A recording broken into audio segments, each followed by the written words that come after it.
ಕಾರವಾರ ಕೆರವಡಿ ಬಹುಗ್ರಾಮ ಕುಡಿಯುವ ನೀರಿನ ಯೋಜನೆಯಿಂದ ಸಮರ್ಪಕವಾಗಿ ನೀರು ಪೂರೈಕೆಯಾಗ್ತಿಲ್ಲ ಎಂದು ಆರೋಪಿಸಿದ್ದ ಕಡವಾಡ ಹಳೆಕೋಟ ಭಾಗದ ನಿವಾಸಿಗಳು ಸಮಸ್ಯೆಯನ್ನ ಶೀಘ್ರ ಬಗೆಹರಿಸುವಂತೆ ಆಗ್ರಹಿಸಿ ತಾಲೂಕ್ ಪಂಚಾಯತ್ ಕಾರ್ಯನಿರ್ವಾಹಕ ಅಧಿಕಾರಿಗಳಿಗೆ ಮನವಿ ಸಲ್ಲಿಸಿದ್ರು.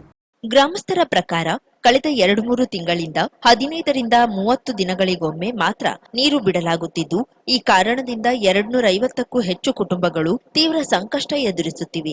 ಸಮಸ್ಯೆ ಬಗ್ಗೆ ಪ್ರಶ್ನಿಸಿದಾಗ ಪೈಪ್ಲೈನ್ ಹಾಳಾಗಿದೆ ಎಂಬ ಕಾರಣ ನೀಡಿ ಪಂಚಾಯತ್ ಅಧಿಕಾರಿಗಳು ಕಾಲಹರಣ ಮಾಡುತ್ತಿದ್ದಾರೆಂದು ಅವರು ದೂರಿದ್ರು.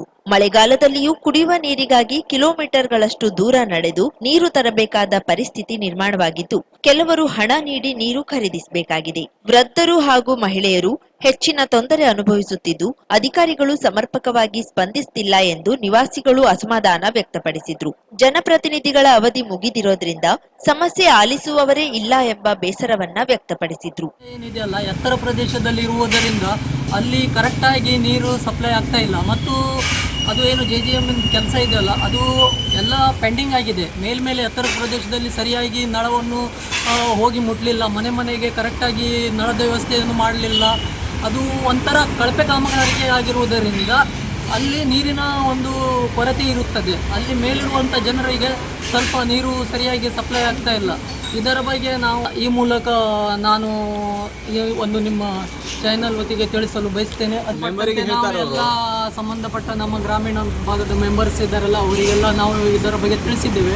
ನಮ್ಮ PD ಅವರಿಗೂ ಕೂಡ ನಾವು ಈ ನೀರಿನ ಬಗ್ಗೆ ಅನೇಕ ಸರ್ತಿ ನಾವು ಫೋನ್ ಮಾಡಿ ಮಾತಾಡಿದ್ದೇವೆ. ಆದರೆ PD ಅವರು ಸರಿ ರೆಸ್ಪಾನ್ಸ್ ಮಾಡ್ತಾ ಇಲ್ಲ. PD ಅವರು ಸಹಿತ ಅಲ್ಲಿ ಬಂದ್ಕೊಂಡು ಸಮಕ್ಷ ನೋಡ್ತಾ ಇಲ್ಲ. ಅದರ ಬಗ್ಗೆನೂ ಸೂಕ್ತ ಕ್ರಮ ಆಗಬೇಕು ನಮಗೆ.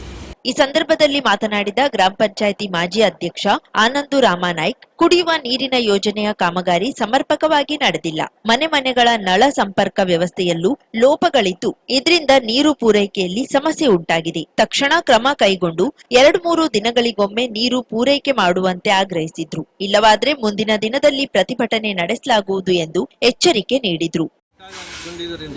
ಈ ಜನತೆ ಈಗ ಯಾರನ್ನು ಮೊರೆ ಹೋಗಬೇಕು? ಇಲ್ಲಿ ನಿಮ್ಮದು ಪಂಚಾಯಿತಿಯಲ್ಲಿ ಹೋದರೆ ಅವರ ರೆಸ್ಪಾನ್ಸಿಬಿಲಿಟಿ ತಗೊಳ್ಳೋದಿಲ್ಲ. ಹೇಳ್ತೇನೆ, ಮಾಡ್ತೇನೆ, ಕೇಳ್ತೇನೆ, ಇಷ್ಟೇ. ಮತ್ತು ಏನೂ ಅವ್ರಿಗೆ ರೆಸ್ಪಾನ್ಸಿಬಿಲಿಟಿ ಬರೋದಿಲ್ಲ. ಇವಾಗ ಏನಾಗಿದೆ ಅಂತ ಹೇಳಿದ್ರೆ, ಇವರು ನಮ್ಮ ಜನತೆ ಇನ್ನೂ ತನಕ ನಮಗೆ ತಾಲೂಕಾ ಪಂಚಾಯಿತಿಯಲ್ಲಿ ಹತ್ತಲೇಲಾಗಿದ್ದರು.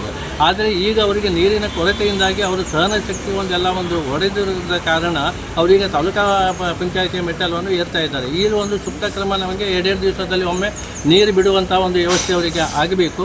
ಬೈ ಚಾನ್ಸ್ ಒಮ್ಮೆ ಆಗದೇ ಇದ್ದರೆ ನಾವು DC ಹತ್ರ ಮೇಲಾಧಿಕಾರಿ ಹತ್ರ ನಾವು ಮನವಿ ತಗೊಂಡು ಹೋಗ್ತೇವೆ ಅಂತ ಅವರು ಈಗಾಗಲೇ ಅವರು ಹೇಳಿದ್ದಾರೆ. ನಾನು ಹೇಳಿದ್ರೆ ಅವರಿಗೆ ಬೇಡ, ನಮ್ಮ ಸಾಹೇಬರ ಹತ್ರ ಮೊದಲು ನಾವು ಡಿಸ್ಕಷನ್ ಮಾಡುವ, ಸಾಹೇಬರ ಹತ್ರ ಆಗದೇ ಇದ್ದರೆ ನಾವು ಮುಂದಿನ ಒಂದು ವ್ಯವಸ್ಥೆಯನ್ನು ಮಾಡುವ ಅಂತ ಇದರ ಮೂಲಕ ಮಾಡಿದ್ದೇವೆ. ಈಗ ಯಾಕೆ ಅಂತ ಹೇಳಿದರೆ, ಇಲ್ಲಿ ನಮಗೆ ಎಲ್ಲರೂ ಹೆಚ್ಚಿಗೆ ಜನ ವೃದ್ಧರು, ಆಯಿತಾ, ಅವರಿಗೆ ದೂರದಿಂದ ಬಾವಿ ಒಂದು ಇದೆ, ಒಂದು ಎಷ್ಟೋ ಮೀಟರ್ಗೆ ಅಂದಿಂದ ಬಾವಿ ಇದೆ. ಆ ಬಾವಿಯಿಂದ ನೀರು ತಗೊಳ್ಳಿಕ್ಕೆ ಅವರಿಗೆ ಆಗ್ತಾ ಇಲ್ಲ. ಅಂದರೆ ಇದು ಕಾಲಿನ ನೀರಿಂದ ಪ್ರಾಬ್ಲಮ್ ಸ್ಟಾರ್ಟ್ ಆಗಿದೆ.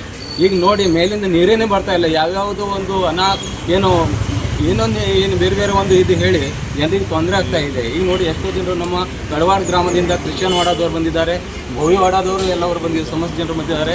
ನಮ್ಮ ಜನತಾ ಕಾಲೋನಿಯಲ್ಲಿ ಎಲ್ಲವರು ಬಂದಿದ್ದಾರೆ. ಮತ್ತು ಅಲ್ಲಿ SC/ST ಜನರು ಭಾಳ ಇದೆ. ಮತ್ತು ಗುಡ್ಡಗಾಡು ಪ್ರದೇಶ, ಅಲ್ಲಿ ನಾವು ಈಗ ನೀರೋದು ಒಂದು ಹೊಸ ಟ್ಯಾಂಕ್ ಇದು ಮಾಡಿದ್ರು. ಅಲ್ಲಿ ನೋಡಿ ಅದನ್ನು ಕೂಡ ಸ್ಟಾರ್ಟ್ ಮಾಡಿ, ಯಾಕೆ ಮೇಲೆ ನೀರು ಹತ್ತಿರ ನೋಡಿ ಅದೇ ಹೇಳ್ತಾ ಇದ್ದೀವಿ ಪ್ರಾಬ್ಲಮ್. ಮೇಲೆ ನೀರು ಇದಾಗ್ತಾ ಅಂತ ಇಲ್ಲ ಹೇಳಿ, ಹತ್ತಾ ಇಲ್ಲ ಹೇಳಿ, ಅದು ಟ್ಯಾಂಕ್ ಸ್ಪೆಷಲಿ ನಾವು ಕಟ್ಟಿದ್ದು ಇದು ಮಾಡಿದ್ರು. ಈಗ ನೀರು ಅವರಿಗೆ ಇಲ್ಲ ಪರದಾಡ್ತಾ ಇದ್ದಾರೆ. ಇದರಲ್ಲೇ ಅವರಿಗೆ ಯಾರೇ ದಿಕ್ಕಿಲ್ಲದೆ ಅವರು ಪಾಪ ನಮಗೆ ಹೇಳಲಿಕ್ಕೆ ನಾವು ಹೋದ್ರೆ ನಮ್ಮ ಮೆಂಬರ್ ಜನರಿಗೆ ಯಾವುದೋ ಅಧಿಕಾರ ಇಲ್ಲ ಅಂತ ಹೇಳ್ತಾ ಇದ್ದಾರೆ.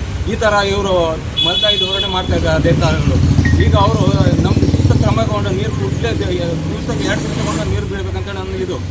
ಮನವಿ ಸಲ್ಲಿಸುವ ವೇಳೆ ಆನಂದ್ ಹುಲ್ಸ್ವಾರ್, ದಿಗಂಬರ್ ನಾಯ್ಕ್, ಆಶೀಶ್ ತುಳಸ್ಕರ್, ಸಂಜನಾ ನಾಯ್ಕ್, ಕವಿತಾ, ಸರಸ್ವತಿ, ಬೀನಾ, ಶ್ರೀಕಾಂತ್ ನಾಗೇಕರ್, ಶೀಲಾ ಕಡವಾಡ್ಕರ್, ಲೋಕೇಶ್ ಡಿ ನಾಯ್ಕ್ ಸೇರಿದಂತೆ ಸ್ಥಳೀಯ ನಿವಾಸಿಗಳು ಉಪಸ್ಥಿತರಿದ್ದರು. ಸರಿ ಇಲ್ಲ, ದುಡ್ಡು ತಗೊಳ್ತಾರೆ ಸರ್. ದುಡ್ಡು ಅಂದರೆ 600 ರೂಪಾಯಿ ತಗೊಳ್ತಿದ್ದಾರೆ ಸರ್. ಅದು ನೀರು ವ್ಯವಸ್ಥೆ ಸರಿಯೇ ಇಲ್ಲ. 50,000ಕ್ಕೂ ಅಧಿಕ ಸಬ್ಸ್ಕ್ರೈಬರ್ಸ್, 1.68 ಕೋಟಿಗೂ ಮೀರಿದ ವ್ಯೂಸ್. ಸುದ್ದಿಯೊಂದು 10 ಲಕ್ಷಕ್ಕೂ ಹೆಚ್ಚು ವ್ಯೂಸ್ ಕಂಡ ಹೆಗ್ಗಳಿಕೆ. ವಸ್ತುನಿಷ್ಠ ಮತ್ತು ಖಾತ್ರಿಯಾದ ವರದಿಗಾರಿಕೆ. ಉತ್ತರ ಕನ್ನಡದ ಅತಿ ಹೆಚ್ಚು ಸಬ್ಸ್ಕ್ರೈಬರ್ ಹೊಂದಿರುವ ಯೂಟ್ಯೂಬ್ ಚಾನೆಲ್. ಕರಾವಳಿ ಮುಂಜಾವು ಡಿಜಿಟಲ್ ವೀಕ್ಷಕರಿಗೆ ಧನ್ಯವಾದ. ಇನ್ಮುಂದೆ ಸುದ್ದಿಯಲ್ಲ ಮತ್ತಷ್ಟು ಸೊಗಸು. ನಿಮ್ಮಲ್ಲಿಯ ಸಭೆ ಸಮಾರಂಭ, ಅಂಗಡಿ, ವ್ಯಾಪಾರ ಮಳಿಗೆಯ ಸಹಕಾರಿ ಸಂಸ್ಥೆಯ ಶುಭಾರಂಭದ ಕಾರ್ಯಕ್ರಮಗಳ ವಿಸ್ತೃತ ವಿಡಿಯೋ ಸುದ್ದಿ. ಸಂಪರ್ಕಿಸಿ ನಮ್ಮ ಕರಾವಳಿ ಮುಂಜಾವು ಡಿಜಿಟಲ್ ಪ್ರತಿನಿಧಿಗಳನ್ನ.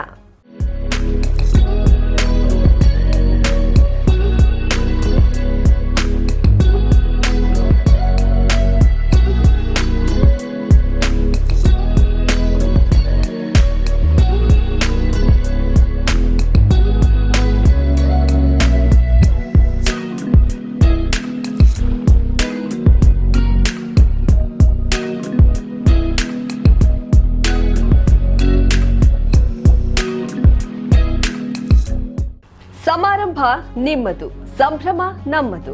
ನೋಡ್ತಾ ಇರಿ ಕರಾವಳಿ ಮುಂಜಾವು ಡಿಜಿಟಲ್.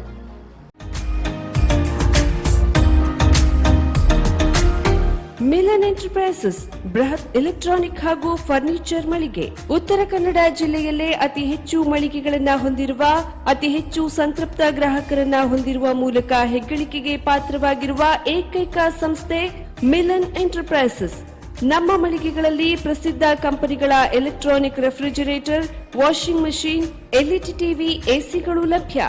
ಭಾರತದ ಕರಾವಳಿ ಹವಾಮಾನಕ್ಕೆ ಹೊಂದಿಕೊಳ್ಳುವ ನಂಬರ್ 1 ಬ್ರ್ಯಾಂಡ್ ಆದ ಗೋದ್ರೇಜ್ ಕಂಪನಿಯ ಕಪಾಟು, ಆಫೀಸ್ ಟೇಬಲ್, ಆಫೀಸ್ ಚೇರ್, ಬ್ಯಾಂಕ್ಗಳಿಗೆ ಹಾಗೂ ಚಿನ್ನದ ಅಂಗಡಿಗಳಿಗೆ ಬೇಕಾಗುವ ಸೇಫ್ ಲಾಕರ್ಗಳು ಅತಿ ಕಡಿಮೆ ಬೆಲೆಯಲ್ಲಿ ಲಭ್ಯವಿದೆ. Teak wood sofa set, wooden dining table ಹಾಗೂ ಗ್ರಾಹಕರಿಗೆ ಬೇಕಾಗುವ ಅಳತೆಯಲ್ಲಿ ನಿಮ್ಮ ಮನೆಗೆ ಹೊಂದಿಕೊಳ್ಳುವ ಹಾಗೆ ಫರ್ನಿಚರ್ ಗಳನ್ನ ಮಾಡಿಕೊಡಲಾಗುವುದು. ಕಸ್ಟಮೈಸ್ಡ್ ಕಿಚನ್, ವಾರ್ಡ್ರೋಬ್ ಗಳನ್ನ ಅತಿ ಹೆಚ್ಚು ವರ್ಷಗಳ ಕಾಲ ಬಾಳಿಕೆ ಬರುವ ಹಾಗೆ ವಾರಂಟಿಯೊಂದಿಗೆ ಮಾಡಿಕೊಡಲಾಗುವುದು. ನಮ್ಮಲ್ಲಿ ಡ್ಯೂರಾಫ್ಲೆಕ್ಸ್, ಗೋದ್ರೇಜ್ ಕಂಪನಿಯ memory foam mattress, orthopaedic mattress, spring ಮ್ಯಾಟ್ರೆಸ್ಗಳು ಕಡಿಮೆ ಬೆಲೆಯಲ್ಲಿ ಲಭ್ಯ. ವಿವಿಧ ಕಂಪನಿಗಳ ನವೀನ ಮಾದರಿಯ ಮಿಕ್ಸರ್, ಗ್ರೈಂಡರ್, ಫ್ಯಾನ್, ಕುಕ್ಕರ್, ತವಾ, ಫ್ಲಾಸ್ಕ್, ಮೈಕ್ರೋ ಓವೆನ್ಗಳು ಲಭ್ಯವಿದೆ. 0% ಬಡ್ಡಿಯೊಂದಿಗೆ ಸ್ಥಳದಲ್ಲಿಯೇ ಬಜಾಜ್ ಫೈನಾನ್ಸ್ ನಿಂದ ಸಾಲ ಸೌಲಭ್ಯವಿದೆ. ಮಿಲನ್ ಎಂಟರ್ಪ್ರೈಸಸ್ ನಲ್ಲಿ ಖರೀದಿ ಮಾಡುವ ಗ್ರಾಹಕರಿಗೆ ಡಿಸ್ಕೌಂಟ್ ಮತ್ತು ಗಿಫ್ಟ್ ಜೊತೆಗೆ ಪ್ರತಿ 2,000 ರೂಪಾಯಿಗಳ ಖರೀದಿಗೆ ಒಂದು ಬಂಪರ್ ಲಕ್ಕಿ ಡ್ರಾ ಕೂಪನ್ ನೀಡಲಾಗುವುದು. ಈ ಲಕ್ಕಿ ಡ್ರಾ ನಲ್ಲಿ 7 ಲಕ್ಷದವರೆಗೆ ಬಹುಮಾನ ಗೆಲ್ಲುವ ಅವಕಾಶ ನಿಮ್ಮದಾಗಿರುತ್ತದೆ. ಲಕ್ಕಿ ಡ್ರಾದಲ್ಲಿ 1 ಕಾರ್, 2 ಬೈಕ್ ಮತ್ತು ರೆಫ್ರಿಜರೇಟರ್, ವಾಷಿಂಗ್ ಮಷೀನ್ ಸೇರಿದಂತೆ 30 ಲಕ್ಕಿ ಗ್ರಾಹಕರಿಗೆ ಬಹುಮಾನ ಗೆಲ್ಲುವ ಅವಕಾಶ. ಗ್ರಾಹಕರ ಸಂತೃಪ್ತಿಗೆ ನಮ್ಮ ಮೊದಲ ಆದ್ಯತೆ ಎನ್ನುವುದು ಮಿಲನ್ ಎಂಟರ್ಪ್ರೈಸಸ್ ನ ವಾಕ್ಯ. ಉತ್ತರ ಕನ್ನಡ ಜಿಲ್ಲೆಯ ನಮ್ಮ ಶೋರೂಮ್ಗಳಾದ old Mahalakshmi supermarket, Mulla stop ಹತ್ತಿರ, ಕಾಜುಬಾಗ್, ಕಾರವಾರ, ಅಗ್ರಿಕಲ್ಚರ್ ಆಫೀಸ್ ಎದುರುಗಡೆ, ಮಾಸ್ತಿಕಟ್ಟೆ ರೋಡ್, ಹೊನ್ನಾವರ, ಸೀಮಾ ಕಾಂಪ್ಲೆಕ್ಸ್ ಹತ್ತಿರ, Moni Basti main road, Bhatkal, Indian bank ಎದುರು, CP Bazar road, Sirsi, JS building, JN road, Dandeli, KS building, Motikeri road, Haliyal. ಇಲ್ಲಿಗೆ ತಪ್ಪದೇ ಭೇಟಿ ನೀಡಿ ಸಂತೃಪ್ತರಾಗಿ.